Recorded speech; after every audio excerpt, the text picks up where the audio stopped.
করছেন। অনেক বড় দোয়া আছে হাদিসের কিতাবে।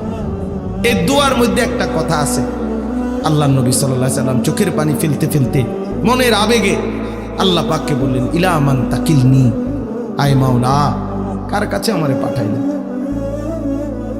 কার কাছে পাঠাইলেন?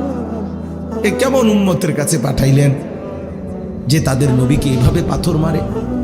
আমি তাদেরকে আপনার দিকে ডাকলাম আর তারা আমার এইভাবে পাথর মারলো, এইভাবে পাথর মারলো।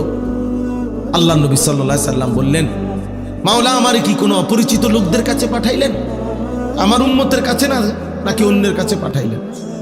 আবার বললেন, মাওলা আমার কি কোনো দুশমনের কাছে পাঠাইলেন, যাদের উপরে আমার কোনো ক্ষমতাই কার্যকর হলো না, আমার কোনো কথাই প্রভাব ফেললো না?